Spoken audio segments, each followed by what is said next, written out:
जय हिंद दोस्तों, welcome back to Smart Eyes Foundation. You are watching Pre-Secure with me, Raj Gaurav. And on today I will discuss these topics from current affairs. आज हम लोग फरवरी 9 और 10 को मिलाकर टोटल 10 टॉपिक्स को आज के प्री-सिक्योर के एजेंडा में डिस्कस करेंगे. जो पहला टॉपिक होगा आज वो है मोशन ऑफ थैंक्स से रिलेटेड. अभी रिसेंटली मोशन ऑफ थैंक्स को पार्लियामेंट में प्रेजेंट किया गया, उनके दोनों हाउसेस में जिस तरह से मोशन ऑफ थैंक्स को लेकर डिबेट चल रही है. What is this motion of thanks, सबसे पहले तो हम ये समझेंगे. और अगर ये motion of thanks Lok Sabha and Rajya Sabha, ये पार्लियामेंट के दो हाउसेस हो गए, अगर उनमें से किसी एक में डिफीट होता है, उसका इंपैक्ट सरकार के ऊपर क्या पड़ता है, ये भी हमें जानना जरूरी है. The second is graphics processing unit. वैसे तो ये साइंस एंड टेक्नोलॉजी से रिलेटेड एक टर्म है, ग्राफिक्स प्रोसेसिंग यूनिट, पर ये न्यूज में क्यों रहा? बिकॉज यूएसए और इंडिया के बीच जो ट्रेड डील हुई है, वहां पर जीपीयू से रिलेटेड भी कुछ प्रोविजंस है. सो ये यूएसए इंडिया ट्रेड डील, ये तो इंपॉर्टेंट है ही. और अब ग्राफिक प्रोसेसिंग यूनिट जो कि साइंस एंड टेक्नोलॉजी का एक पार्ट हो जाता है, कंप्यूटर साइंस का एक पार्ट हो जाता है, तो इन दोनों को मिलाकर इस टॉपिक की इंपॉर्टेंस काफी बढ़ जाती है. तो ये हमारा दूसरा टॉपिक है. थर्ड हम बात करते हैं टर्टल ट्रेल इनिशिएटिव की. टर्टल ट्रेल इनिशिएटिव, टर्टल्स के बारे में हम जानते हैं, हम सी टर्टल्स के बारे में या ऑलिव रिडली टर्टल्स के बारे में या बाकी डिफरेंट वेराइटी ऑफ टर्टल्स के बारे में पढ़ते हैं. आज हम इस इनिशिएटिव को डिस्कस करेंगे, इंडिया के किस पार्ट से रिलेटेड है, क्या सिग्निफिकेंस है वो भी. The fourth would be global teacher prize 2026. बड़ी अच्छी बात है कि ग्लोबल टीचर प्राइज 2026 एक इंडियन टीचर को दिया गया है.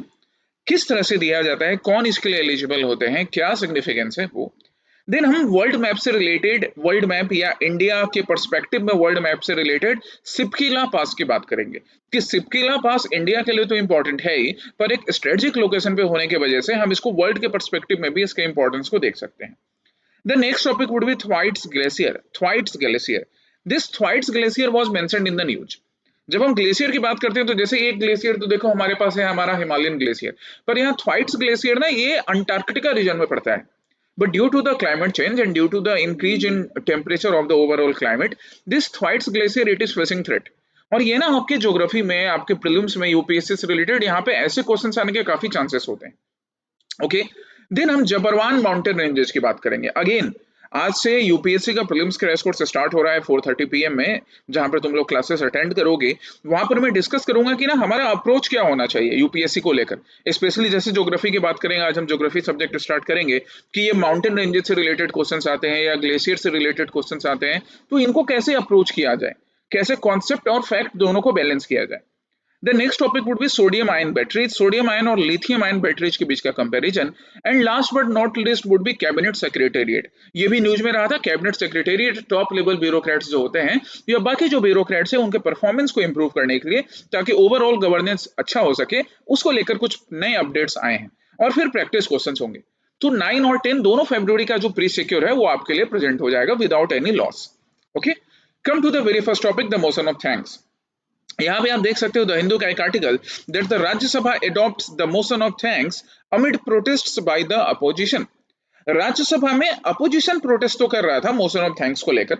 ये मोशन ऑफ थैंक्स ना यूजुअली जो ऑनरेबल प्रेसिडेंट होते हैं हमारे देश के, वो honourable president during the first session, during the beginning of the year, किसी भी ईयर की बिगनिंग के टाइम में वो अपना एक स्टेटमेंट देती है ना. वो अपना स्टेटमेंट देती है अपने गवर्नमेंट के प्लानिंग के बारे में बताने के लिए, क्योंकि जो गवर्नमेंट वर्क कर रही है सेंट्रल गवर्नमेंट की, वो किसके बिहाफ पे वर्क कर रही है? प्रेसिडेंट के बिहाफ पर.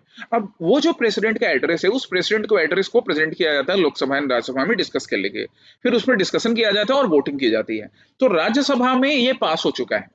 अगर नहीं पास होता तो इसके क्या इंपैक्ट होते, फिर लोकसभा में पास होगा, और अगर नहीं पास होगा तो क्या इंपैक्ट होंगे वो हम डिस्कस करेंगे. Come to the very first question. The motion of thanks is discussed and voted upon in both the Lok Sabha and the Rajya Sabha. Yes, it is completely correct. Motion of thanks को Lok Sabha and Rajya Sabha दोनों में discuss और vote किया जाता है, correct है.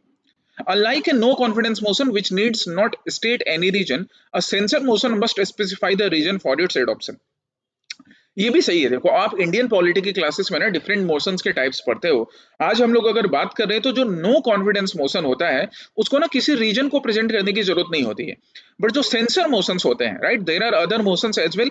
आप एक बार जाकर इंडियन पॉलिटी की बेसिक्स देख लीजिए कि और कौन कौन से मोशन प्रेजेंट किए जाते हैं. तो सेंसर मोशन के लिए एक स्पेसिफिक रीजन देना जरूरी होता है. नो कॉन्फिडेंस मोशन के लिए स्पेसिफिक रीजन नहीं, सीधे नो कॉन्फिडेंस मोशन को लोकसभा में लाया जाएगा. क्यों भाई? कि जो पार्लियामेंट है, मतलब लोकसभा है, they are losing the confidence in the present ministry, that's why no confidence motion ला दिया गया. कोई स्पेसिफिक रीजन देने की जरूरत नहीं पड़ती है. Third, if the motion of thanks is defeated in the Lok Sabha, the Council of Ministers must resign immediately. Yes, अगर लोकसभा में मोशन ऑफ थैंक्स नहीं पास होगा ना, तो सेंट्रल काउंसिल ऑफ मिनिस्टर को रिजाइन करना पड़ जाएगा। राज्यसभा की वजह से नहीं होगा। सपोज मान लो कि राज्यसभा में नहीं पास होता है, तो गवर्नमेंट की किरकिरी होगी, गवर्नमेंट की बेइज्जती होगी, बट रिजाइन नहीं करना है।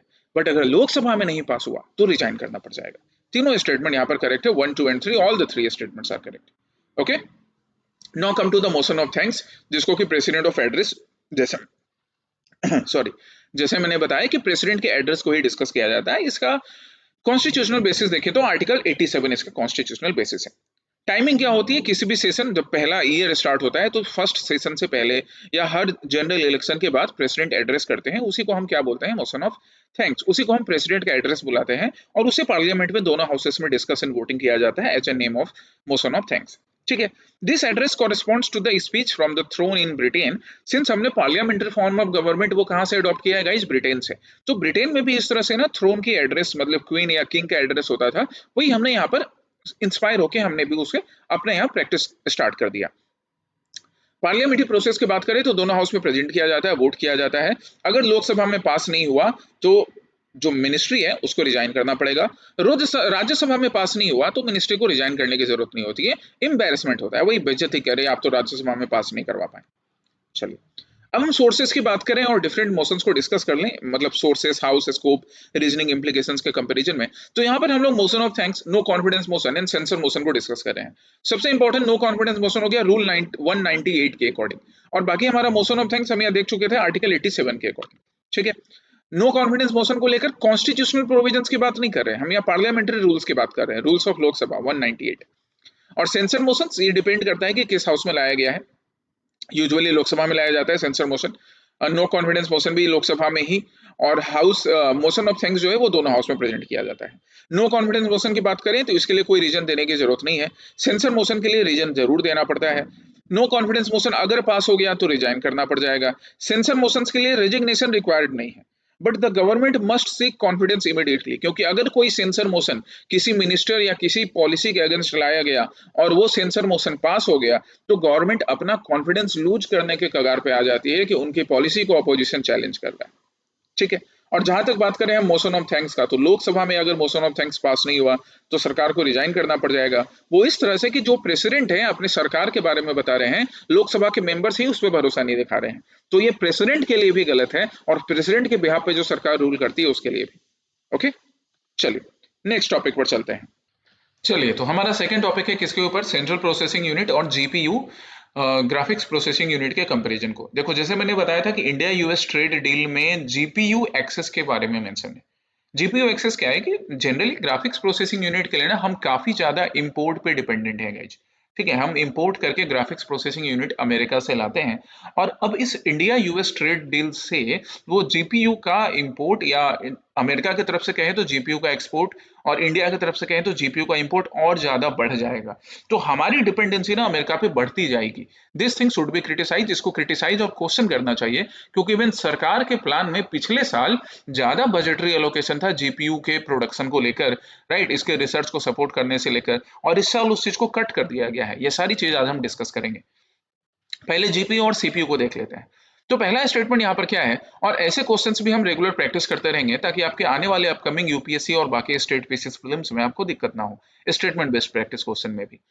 Unlike a CPU which uses serial processing, a GPU utilizes parallel processing to handle multiple parts of a single task simultaneously. ये देखिए एकदम करेक्ट चीज है कि सीपीयू क्या करता है ना, वो सीरियल प्रोसेसिंग करता है कि पहले ये टास्क आएगा उसको करेगा, फिर दूसरा टास्क करेगा, फिर तीसरा टास्क करेगा, और जीपीयू क्या करता है, पैरेलली करता है।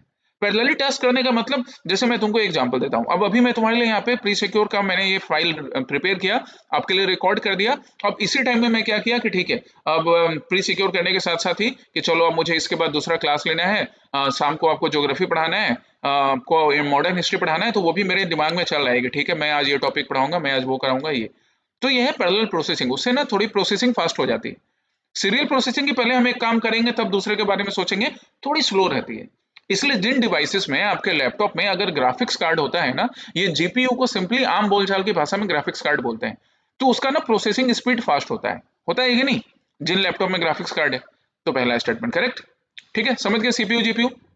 दूसरा, in a modern computing system, the GPU acts as the primary control unit that directs the operational and task of the CPU to ensure faster processing of 3D graphics.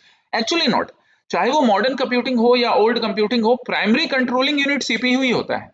Primary controlling unit GPU नहीं होता है, CPU ही काम करता है। बस GPU क्या करता है ना कि सीपीयू के साथ मिलकर उसके काम करने की स्पीड को, ओवरऑल सिस्टम की स्पीड को बढ़ा देता है। बुझे? तो सेकंड स्टेटमेंट हमारा क्या हो गया भैया? रॉन्ग हो गया। हमारा आंसर क्या होगा? सी, 1 इज करेक्ट, 2 इज इनकरेक्ट। बुझे? सो ये था जीपीयू का फंक्शन। एक बार फिर से मैं बता देता हूँ जीपीयू का फंक्शन। तो जीपीयू के लिए मेनली दो टाइप के होते हैं। एक होता है स्टैंड अलोन चिप, मतलब अलग से कंप्यूटर में ऐड करना।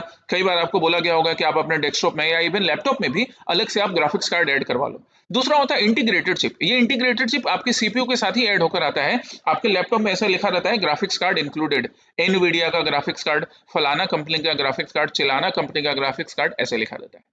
वर्किंग मैकेनिज्म की बात करें तो पैरेलल प्रोसेसिंग करता है, और जीपीयू अपना, इसका खुद का अपना रैम होता है। तो अपना खुद का रैम, रैम बोले तो प्रभु श्री राम नहीं, रैंडम एक्सेस मेमोरी यहाँ पर है, राइट। तो अपने खुद के रैंडम एक्सेस मेमोरी होने की वजह से ना इसकी प्रोसेसिंग स्पीड फास्ट हो जाती है, क्योंकि रैंडम एक्सेस मेमोरी हमारा जो रैम है ना, ये हमारे उस टाइम के लिए, पर्टिकुलर दैट टाइम के लिए इंफॉर्मेशन को स्टोर करने का काम करेगा, इसलिए स्पीड काफी फास्ट हो जाती है जीपीयू के केस में। अब हम इंडिया यूएस ट्रेड डील की बात करें तो हमारे यहाँ ना कोई भी जीपीयू प्रोडक्शन कैपेसिटी नहीं है। We do not have any local GPU production capacity, and mainly we depend on Nvidia, जिसका मैं तुमको एग्जांपल बता रहा था कि आपके लैपटॉप में भी, अभी तुम ये क्लास कर रहे होगे, देखना हो सकता है तुम्हारे लैपटॉप में एनवीडिया ग्राफिक्स कार्ड लिखा होगा। तो ये एक हमारे यहाँ डिसएडवांटेज है कि हम अभी तक जीपीयू के प्रोडक्शन सेंटर नहीं बना पाए। इस साल बजट में भी ना 1,000 करोड़ रुपया कम हो गया है, क्योंकि पिछले बार जो बजट प्रेजेंट किया गया था उसमें 1,000 करोड़ रुपया ज्यादा था, स्पेशली जीपीयू प्रोडक्शन को लेकर। पर इंडिया एआई मिशन में इस बार बजट में 1,000 करोड़ रुपया कम किया गया है। तो ये एक तरफ इशारा कर रहा है कि लगता है सरकार यूएस पर डिपेंडेंसी बढ़ा रही है, या यूएस की तरफ से जो ट्रेड डील चल रहा था उसका इंपैक्ट बजट पर भी दिख रहा है कि यूएस ट्रेड डील में जहां यूएस अपनी तरफ से एक्सपोर्ट को पुश कर रहा है जीपीयू का, भारत सरकार बजट कम कर रही है, जिससे जीपीयू का प्रोडक्शन और स्लो हो जाएगा यहाँ पर। So these are some of the bottlenecks, these are some of the challenges, and the government of India must look towards it. Government of India को जरूर देखना चाहिए इस तरफ। बाकी इंडिया एआई मिशन की बात करें तो 2024 में इंडिया एआई मिशन को स्टार्ट किया गया था to build a comprehensive sovereign AI ecosystem as well as developing the graphics processing unit. इसके लिए मिनिस्ट्री रिस्पॉन्सिबल कौन सी है? MeitY, ministry of electronics and information technology. But budgetary allocation कम होना, this is really a question, और सरकार से ये सवाल जरूर पूछना चाहिए। नेक्स्ट टॉपिक पर आते हैं। नेक्स्ट टॉपिक है टर्टल ट्रेल इनिशिएटिव। आप यहाँ द हिंदू का एक आर्टिकल देख सकते हो that the conservationist researchers express apprehensions on the turtle trails announced in union budget. ये यूनियन बजट में ये जो टर्टल ट्रेल आया है, इसको लेकर रिसर्च, हमारे जो भी रिसर्चर्स हैं या जो भी कंजर्वेशनिस्ट हैं, उन्होंने कंसर्न दिखाया है कि साहब ये सही है कि नहीं है। इससे हमारे जो टर्टल्स हैं, हम ओलिव रिली टर्टल्स की बात करेंगे, इनके नंबर्स अफेक्ट हो सकते हैं। खैर आइए, पहला स्टेटमेंट इससे रिलेटेड, आगे बाकी हम इसके सिग्निफिकेंस देखेंगे। पहला क्या? Olive ridley turtles are the largest sea turtles. ये कई बार पहले भी प्री सिक्योर में आया है। भैया ये लार्जेस्ट नहीं है, ये स्मॉलेस्ट है। अच्छा, तुम कमेंट सेक्शन में मुझे बताओगे ढूंढकर, पुराने सेशन से ढूंढकर या नया आप कहीं से ढूंढकर, कि लार्जेस्ट सी टर्टल्स कौन कौन से होते हैं या कौन से हैं। ऑलिव रिडली टर्टल्स ना स्मॉलेस्ट में आते हैं, and they are not herbivorous, they carnivorous. मतलब इंसान को नहीं खा जाएंगे, छोटी छोटी फिशेस खाते हैं, बट हर्बीवोरस नहीं है। ओके, पहला रॉन्ग हो गया, और वैसे इनकरेक्ट ही ढूंढना है हमें, ये भी ध्यान दो। दूसरा क्या? The turtle trail initiative aims to completely prohibit all human activities and livelihood opportunities for local communities near nesting sites to ensure absolute isolation. अब इसको ऐसे समझो कि तुमको लगता है कि कोई भी सरकार इतना बड़ा चैलेंज लेगी कि लोकल कम्युनिटीज जो उनका जो एम्प्लॉयमेंट अपॉर्चुनिटी होता है उसको रोकने का काम करेगी, फिर इलेक्शन में वोट मिलेगा। तुमको लगता है लोकल कम्युनिटीज फिर इलेक्शन में वोट करेगी सरकार को? हमारे यहाँ कंजर्वेशन से ज्यादा वोटिंग ध्यान में रखा जाता है। और एक्चुअली इसी चीज को लेकर कंसर्न जाहिर किया है हमारे कंजर्वेशनिस्ट ने, रिसर्चर्स ने, कि आप जो लोकल कम्युनिटीज को अलाउ कर रहे हैं कि यहाँ पर अपनी इकोनॉमिक एक्टिविटीज कंटिन्यू कर सकते हैं, पर वहां पर कंसर्न है लोकल कम्युनिटीज को इन टर्टल्स के टेक केयर, इन टर्टल्स के मीट को खाने से रोकने के लिए, या इन टर्टल्स के इलीगल स्मगलिंग को रोकने के लिए भी अवेयर करना होगा। Second statement is wrong, completely prohibit नहीं है। Third, the mass nesting phenomena known as arribada is unique to Indian coast and is not observed anywhere else in the world. गलत। इनका जो मास नेस्टिंग होता है इसको हम अरीबाडा बोलते हैं। यूपीएससी ने कई बार पहले पूछा है, सही है, इंडियन कोस्ट के लिए यूनिक है, ये भी सही है, लेकिन इंडियन कोस्ट के अलावा बाकी कुछ और जगहों पर भी होता है। लिमिटेड है इंडियन कोस्ट के बाहर, पर होता है। तो थर्ड भी रॉन्ग हो गया। Fourth, olive ridley turtles are granted the highest level of protection under the schedule 1 of the wildlife protection act. ये सही है, इनको highest level of protection under schedule 1 मिला हुआ है। तो how many are incorrect? 1, 2 and 3, 3 are incorrect. Answer क्या होगा? डी। ठीक है। तो अब कंसर्न क्या है? कंसर्न है कंजर्वेशनिस्ट का कि ऑलिव रिडली टर्टल्स, या हम टर्टल जो ट्रेल की बात कर रहे हैं, या turtle trail specially Orissa, Orissa के गहीर माथा एंड रुसिकुलिया रीजन में, साथ ही साथ कर्नाटका एंड केरला में इंप्लीमेंट किया जाएगा। यहाँ पे टर्टल ट्रेल में कुछ चीजों को कंट्रोल किया जाएगा, जैसे unregulated tourism, artificial lightning, noise, mining, ये सारी चीजें कंट्रोल्ड होंगी। लेकिन लोकल कम्युनिटीज, फिशरमैन, इनकी एक्टिविटी जो पहले से चल रही थी उसको बंद नहीं किया गया है। कंजर्वेशनिस्ट बोल रहे हैं कि इनको भी कंट्रोल करने की जरूरत है, आप बंद मत करो पर कंट्रोल तो करो। ठीक है। बाकी ऑलिव रिडली टर्टल की बात करें तो स्मॉलेस्ट एंड मोस्ट अबंडेंट है। ऑब्वियसली छोटे हैं तो अबंडेंट भी ज्यादा होंगे, इसके चांसेस हैं। कार्निवोरस होते हैं। इनका जो मास नेस्टिंग होता है, एक साथ आकर जो ये नेस्टिंग करते हैं, जैसे तुम ये पिक्चर देख सकते हो, राइट, उसके लिए हमारा जो गहीर माथा, ये उड़ीसा की जो हम बात कर रहे थे, गहीर माथा एंड रुसिकुलिया, ये दोनों बड़ा फेमस रीजन है जहाँ पे अरीबादा फेनोमेनन देखे जाते हैं। तो ये इंडिया के लिए यूनिक है, बट इंडिया के बाहर कोस्टा रिका एंड कुछ और भी बीचेस में हमें ये फेनोमेनन देखने को मिलते हैं। प्रोटेक्शन की बात करें तो आईयूसीएन स्टेटस वल्नरेबल है, साइट्स के अपेंडिक्स 1 में है, मतलब इनका इलीगल ट्रेड पूरी तरह से प्रोहिबिटेड है। शेड्यूल 1 में है, मतलब इंडिया में इनका हाईएस्ट लेवल ऑफ प्रोटेक्शन है। गहीर माथा की बात करें या की नेस्टिंग साइट्स की बात करें तो Gahirmatha is the world largest rookery, मतलब world's largest mass nesting of olive ridley turtles. Apart from that, we have Rusiculia and Devi River mouth as well. By the way, where is Devi River mouth? ये तुम एक बार search करके मुझे comment section में answer बताओगे। इसके अलावा आंध्र प्रदेश, केरला, तमिलनाडु, कर्नाटक के भी कोस्ट में आपको ऑलिव रिडली टर्टल्स का ये मास नेस्टिंग फेनोमेनन देखने को मिलेगा। बुझे? और ये सारी चीजें ना, अब यूपीएससी का प्रीलिम्स नजदीक आ रहा है, इन सारी चीजों को ध्यान देकर अच्छे से पढ़ते जाओ।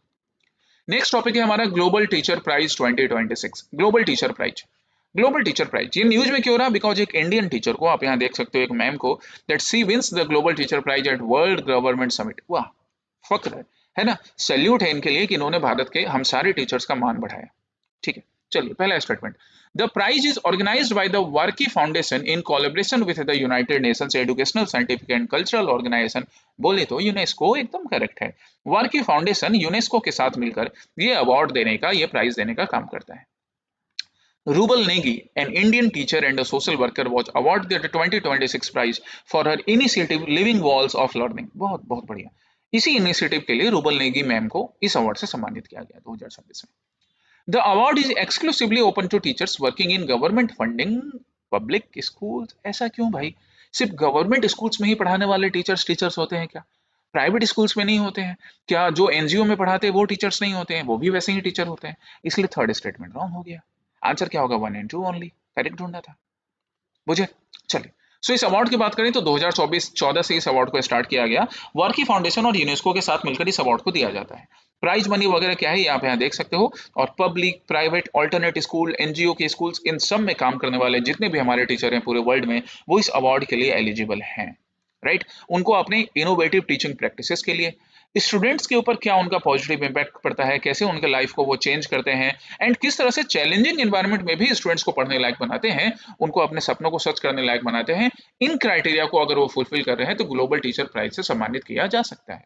Very good. अब हम बात करते हैं रूबल नेगी मैम का। तो रूबल नेगी जो मैम है, इन्होंने क्या, इनका जो कौन सा इनिशिएटिव है, living walls of learning. See transform neglected और abandoned walls and slums into interactive educational murals. जैसे आप देख सकते हो, ये अबेंडेंट कोई दीवार होगी जहाँ पे एक बच्ची पानी पी रही है और इन्होंने वहां पे पेंटिंग करवाई क्या, कि पानी बचाओ, क्योंकि पानी बचाएंगे तो ऐसे हर बच्चे को, हर इंसान को पानी पीने को मिलेगा। यहाँ पे इंक्लूसिव लर्निंग की बात कर रहे हैं, कनेक्टिव एजुकेशन की बात कर रहे हैं। तो ये इनिशिएटिव के लिए, जो बड़ा एक यूनिक इनिशिएटिव है, इसके लिए रूबल नेगी मैम को वर्ल्ड हमारा जो 2026 का ग्लोबल टीचर प्राइज है उससे सम्मानित किया गया। ठीक है, चलिए बाकी और आप इनके बारे में पढ़िए कि इन्होंने, जैसे ये फिलॉसफी क्या है, turning the environment itself into a text book. कि भाई जो बच्चे स्कूल से बाहर हैं, अब बाहर उनके लिए रेगुलर स्कूल एक्सेसिबल नहीं है, रेगुलर स्कूल के बाहर भी काफी अपनी टाइम जो है वो बाकी एक्टिविटीज में स्पेंड करते हैं, तो वो इन दीवारों को देखकर भी तो सीख सकते हैं। ये यूनिक इनिशिएटिव है, अच्छा है। फिफ्थ टॉपिक है हमारा सिपकीला पास की बात कर रहे हैं। सिपकीला पास, why Shipkila pass? Because Himachal Shipkila पास में be used as Kailash Mansarovar यात्रा रूट। अच्छा, अभी यूज नहीं हो रहा है, इट कैन बी यूज्ड, पहले हो सकता है यूज किया गया हो, but now we can use it in future. ठीक है, चलिए ये चीज यहां से क्लियर हो गया। पहला statement, it is a high altitude mountain pass located in the states of Uttarakhand. वैसे उत्तराखंड में भी कई हाई अल्टीट्यूड माउंटेन पास हैं, पर सिपकिला पास उत्तराखंड में नहीं है। ऐसे याद रखना, सिपकिला हिमाचला तो सिपकिला का है, हिमाचला में है, मतलब हिमाचल प्रदेश में। ठीक है। Second, the Sutlej river enters India from the Tibet autonomous region through this pass. This is correct, ये correct. It is currently one of the operational route used in the Kailash Mansarovar yatra. अभी हमने देखा उस न्यूज़पेपर की क्लिपिंग में भी कि भाई ये अभी ऑपरेशनल नहीं है, हम इसको यूज कर सकते हैं आगे, मे बी यूज्ड। तो न्यूज़पेपर की क्लिपिंग्स भी हमको बहुत कुछ सिखा देती है। थर्ड रॉन्ग हो गया। Fourth, the pass connects the Lahaul valley of India with the Xinjiang province. Actually Xinjiang province थोड़ा दूर है, तिब्बत ऑटोनोमस रीजन से कनेक्ट करने का काम करता है। तो फोर्थ रॉन्ग हो गया इस वजह से, because this pass connect India with the Tibet autonomous region, तो स्ट्रेटेजिक भी है इंडिया के लिए। So how many are correct, सिर्फ एक ही तो करेक्ट मिला, आंसर क्या होगा, ओनली वन। ठीक है। अब आ जाइए सिपकिला पास पे, ये आपके ज्योग्राफी के लिए बड़ा इंपॉर्टेंट है, ये हुआ करंट अफेयर्स को ज्योग्राफी से कनेक्ट करना। तो सिपकिला पास जो 3930 मीटर्स की ऊंचाई पर है, कहां पर प्रेजेंट है, हिमाचल प्रदेश में, हिमाचल प्रदेश के किन्नौर डिस्ट्रिक्ट में। This was once a part of the ancient silk road, जिसका पुराना नाम था पेमाला। बाद में इसको सिपकिला के नाम से इंडो तिब्बतन बॉर्डर पुलिस ने नामकरण इसका कर दिया। ठीक है, ये कनेक्ट करता है हिमाचल प्रदेश और तिब्बत ऑटोनोमस रीजन को। This pass is important because through this the Sutlej river enters India. जो सतलज रिवर है, इंडस ट्रिब्यूटरी, जो इंडस रिवर सिस्टम है, जिसमें इंडस के बाद जो सबसे लार्जेस्ट रिवर है रिवर सतलज, वो इसी पास से इंडिया में एंटर करती है। अभी इसको कैलाश मानसरोवर के लिए यूज नहीं करते हैं, but in future we can use it for Kailash Mansarovar Yatra. बाकी कैलाश मानसरोवर यात्रा की बात करें तो भगवान महादेव के भक्ति करने के लिए उनके भक्तजन कैलाश मानसरोवर की यात्रा पर जाते हैं, which is organised by ministry of external affairs. बड़ा इंपॉर्टेंट है, मिनिस्ट्री ऑफ कल्चर नहीं, कैलाश मानसरोवर यात्रा को कौन ऑर्गेनाइज करता है, MEA, ministry of external affairs. Current official routes की बात करें तो लिपू लेक पास, ये इसका ऑपरेशनल रूट है, राइट। नाथुला पास सिक्किम का, ये भी ऑपरेशनल रूट है, इसको बाद में स्टार्ट किया गया।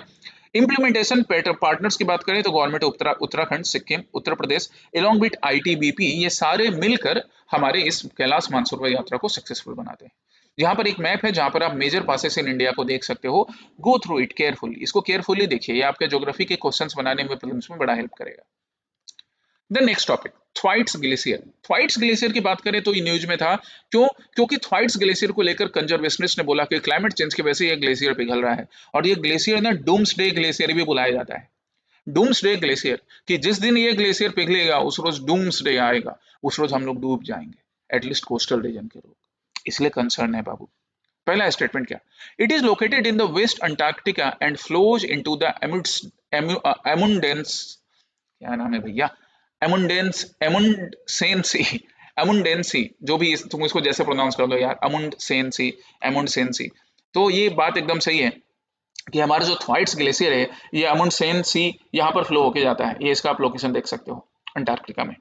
पहला स्टेटमेंट करेक्ट, ठीक है, वेस्ट अंटार्कटिका में अमुंडेन सी में फ्लो होता है, पहला स्टेटमेंट करेक्ट। दूसरा, the glacier is popularly known as the doomsday glacier because its collapse could trigger a significant rise in global sea level. जैसा मैंने बोला कि जिस रोज ये पिघलेगा, तो सिर्फ ये नहीं पिघलेगा, ये अपने आसपास के और ग्लेशियर को भी फिर पुश कर देगा कि भैया तुम भी पिघलो, इन ह्यूमन को डुबाओ। इन लोगों ने क्लाइमेट चेंज की वजह से टेम्परेचर इतना बढ़ा दिया है कि हमारा बर्फ पिघल रहा है, so that's why doomsday glacier माना जाता है, correct. Third, the rapid melting of the glacier is primarily driven by warm ocean water flowing under its floating ice shelf. बिल्कुल सही है, एक्चुअली देखो ये स्ट्रक्चर है, ये ना यहाँ पर जो इनका पीछे नीचे वाला पार्ट है, यहाँ नीचे से ही ना आइस का फ्लो हो रहा है, आइस ना धीरे धीरे अब क्या हो रहा है, मेल्ट हो रहा है, किसके वजह से, क्लाइमेट चेंज की वजह से। एक्चुअल में ऊपर वाला जो पार्ट है वो उतना जल्दी नहीं मेल्ट होता है, बट नीचे वाला जो पार्ट है ना, ये अब ये एक नया फेनोमेनन देखा गया, अपर पार्ट भी मेल्ट होता है, बट हम देख रहे हैं कि नीचे से ही मेल्ट होते जा रहा है, तो अपर पार्ट ना खुद ब खुद टूट कर कोलैप्स कर जाएगा। जैसे ऊपर की सतह मान लो, जैसे एक सिंपल एग्जांपल ऐसे देखो कि ये रहा अपर फ्लोर, और ये उसके नीचे नीचे भी एक फ्लोर है आइस सेल्फ का, अगर यही ब्रेक होने लग जाए तो ऊपर वाला पार्ट कोलैप्स करेगा कि नहीं करेगा। So this is the concern with Thwaites glacier. तीनों स्टेटमेंट करेक्ट है यहाँ पर। 1 2 3 कहाँ दिख रहा है हमें, यहाँ दिख रहा है, आंसर क्या हो गया 1 2 3।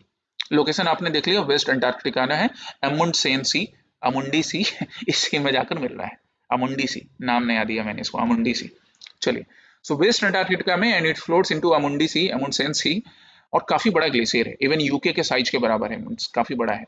और एक बार अगर ये ग्लेशियर पिघला तो ये बाकी ग्लेशियर्स के भी मेल्ट को फिर पुश करेगा, राइट, उसको मोटिवेट करेगा। दिक्कत देखो क्या है, इसके स्ट्रक्चर से हम उसको समझते हैं। इसका जो सबसे ऊपर वाला पार्ट है, सबसे ऊपर वाला पार्ट, ये जो पार्ट है ऊपर वाला, है ना, आइस सेल्फ जो है, ये आइस सेल्फ एक तरह से डोर स्टॉप का या ब्रेस का काम करता है कि ये आइस सेल्फ जल्दी पिघल नहीं रहा है। बट एक्चुअली में नीचे जो लैंड ग्लेशियर वाला पार्ट है और नीचे जो लोअर आइस सेल्फ है, इसके मेल्टिंग की वजह से धीरे धीरे अपर पार्ट में भी अब ये चेंजेस देखने को आ रहे हैं कि अपर पार्ट जगह जगह से कोलैप्स कर रहा है, जगह जगह से नीचे खिसक रहा है, और धीरे धीरे ये फ्लो होते हुए ओशन में मिल जाएगा। अदरवाइज जब तक ये अपर पार्ट, जो इसका अपर पार्ट है, आइस सेल्फ का अपर पार्ट, जब तक वो स्ट्रॉन्ग बना हुआ था, तो ओशन की तरफ इसका फ्लो ना स्लो था। क्लाइमेट चेंज की वजह से नीचे से ही फ्लो, नीचे से ही आइस का मेल्टिंग ज्यादा फास्ट हो रहा है, और जब नीचे से आइस का मेल्टिंग फास्ट होगा तो अपर पार्ट कोलैप्स होकर नीचे गिरेगा, and the completely glacier would become part of the सी।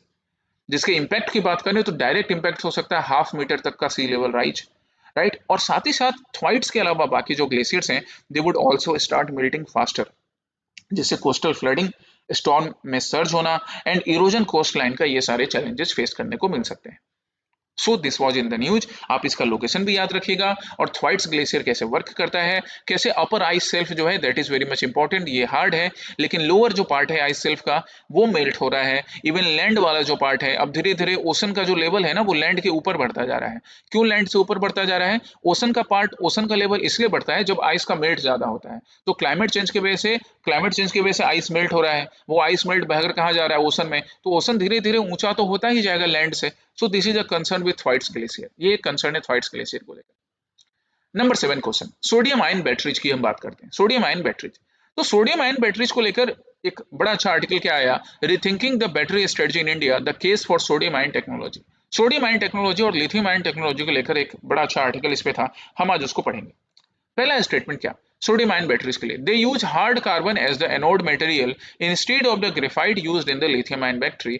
ये करेक्ट है, और ये कि सिंपल सा एक साइंटिफिक फैक्ट है जो आपको याद रखना है कि सोडियम आयन बैटरी में हार्ड कार्बन को एनोड में यूज किया जाता है, वही लिथियम आयन बैटरी में हार्ड कार्बन नहीं, ग्रेफाइट को यूज किया जाता है एनोड में। Second, they differ, they offer a higher energy density compared to lithium ion batteries, making them more suitable for long range electric vehicles. Actually not.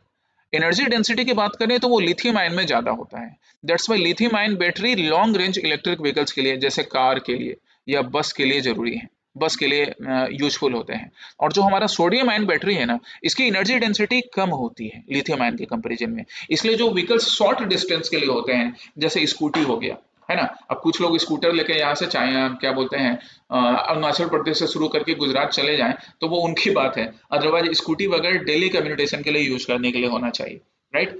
तो scooty हो गया या ई रिक्शा हो गया, वहां पर हम सोडियम आयन बैटरी को यूज कर सकते हैं। सेकंड स्टेटमेंट रॉन्ग था, एनर्जी डेंसिटी इसकी लिथियम आयन से कम होती है। ये सारी साइंस एंड टेक की चीजें आपको याद रखनी है। Third, unlike lithium ion batteries, they require expensive copper for the anode current collector. Actually ये उल्टा हो गया, लिथियम आयन बैटरीज को कॉपर चाहिए होता है जो कि एक्सपेंसिव है, और हमारा जो सोडियम आयन बैटरी है ना, उसका एल्यूमिनियम से काम चले जाता है जो कॉपर के कंपैरिजन में सस्ता है। इसलिए सोडियम आयन बैटरी के यूज को आजकल बढ़ावा दिया जा रहा है। थर्ड भी wrong. Fourth, for safety reason they must not be fully discharged to 0 volts during transport. ये भी गलत। एक्चुअली सेफ्टी रीजन के वजह से या सेफ्टी रीजन को ध्यान में रखते हुए सोडियम आयन बैटरी को हम कंप्लीटली डिस्चार्ज करके ट्रांसपोर्ट कर सकते हैं।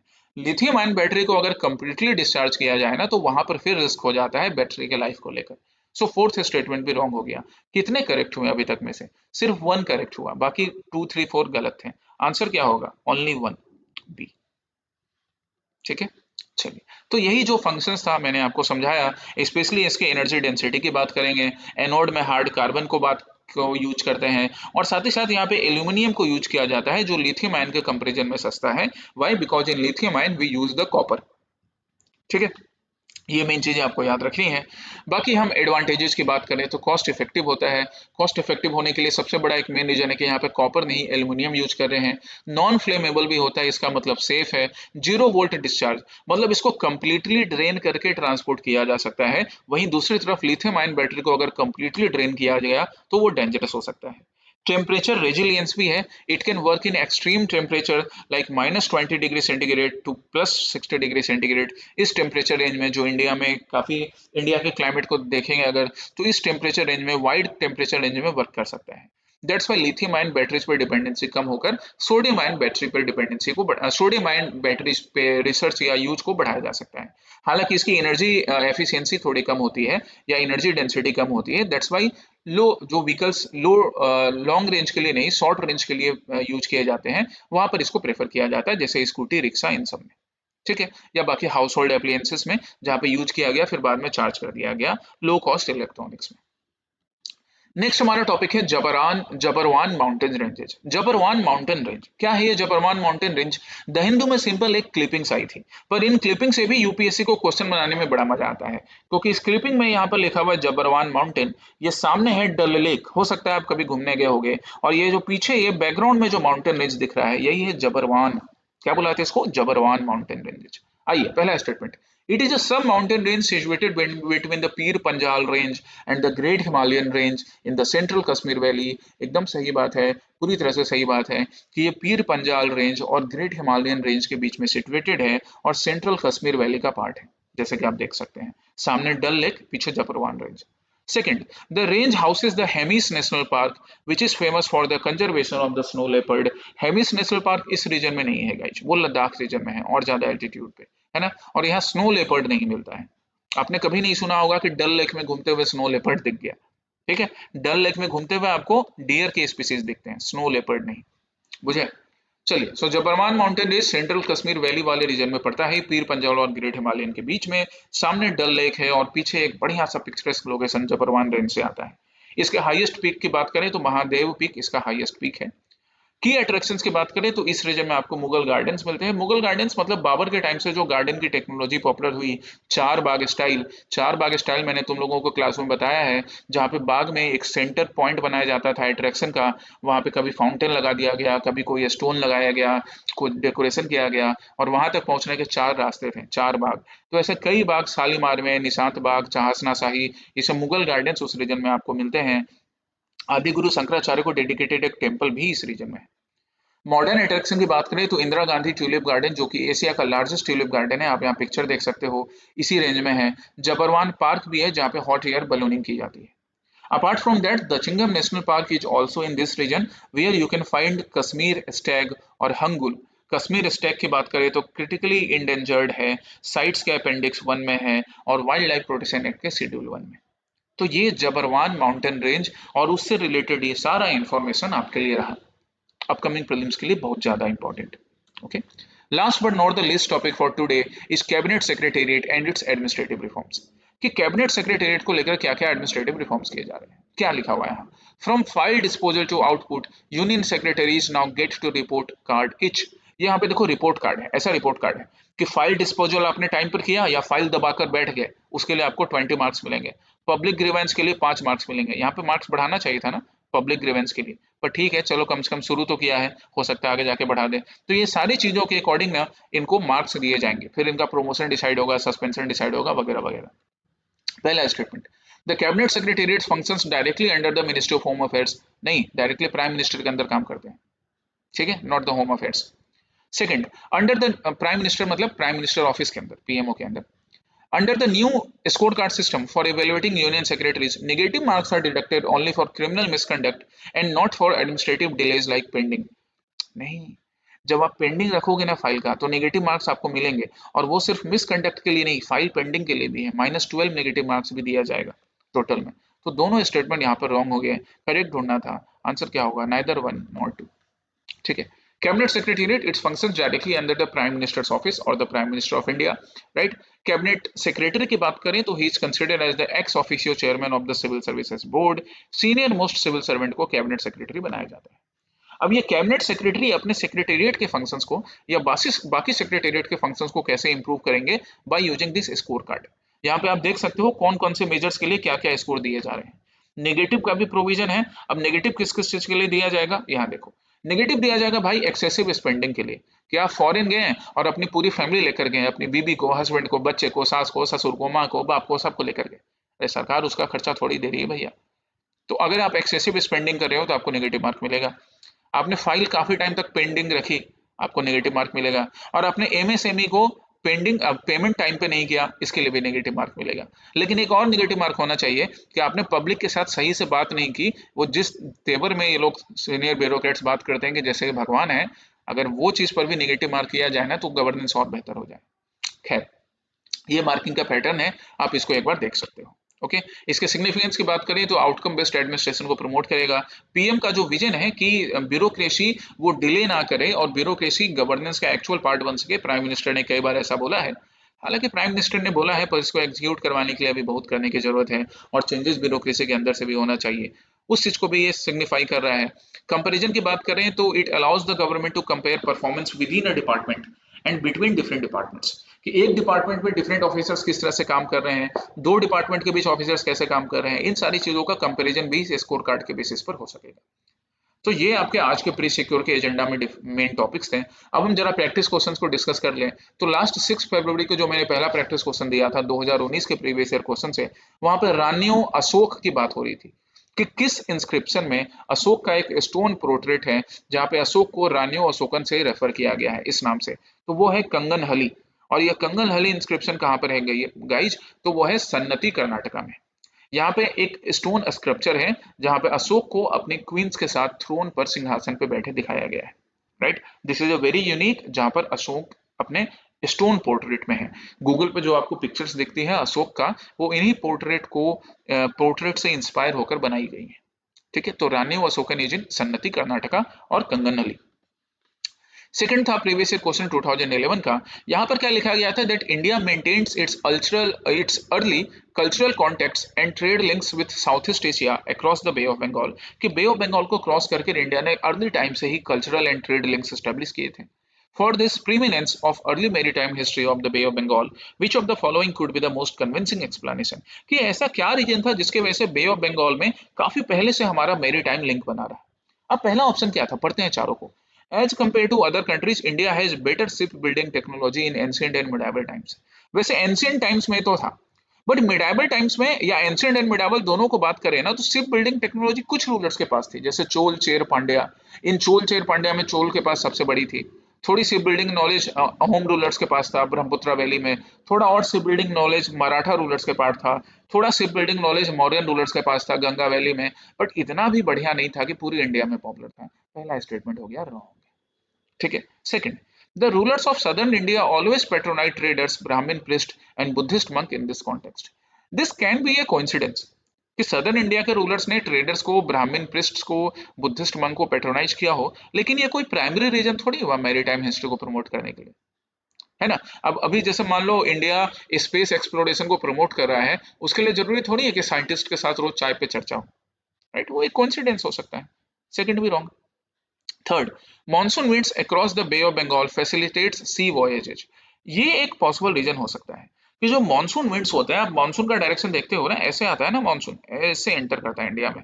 तो जब ऐसे एंटर कर रहा है इंडिया में, तो बे ऑफ बंगाल किधर पड़ रहा है? इस साइड पड़ रहा है। तो यहाँ पे सी वॉयेजेज, इस साइड सी वॉयेजेज में मतलब जो बड़े बड़े शिप्स होते थे जिनको इस साइड जाना है, उनको मॉनसून विंड से सपोर्ट मिलता था। क्योंकि पहले वो बड़ा बड़े इंजन डेवलप नहीं होते थे ना सी शिप्स में।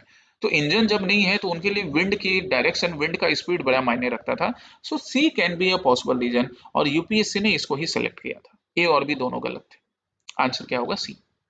अब आपके लिए आज के प्रैक्टिस क्वेश्चन हो गए। पहला प्रैक्टिस क्वेश्चन है vote on account and interim budget के ऊपर। ये भी प्रीवियस ईयर क्वेश्चन का पार्ट है।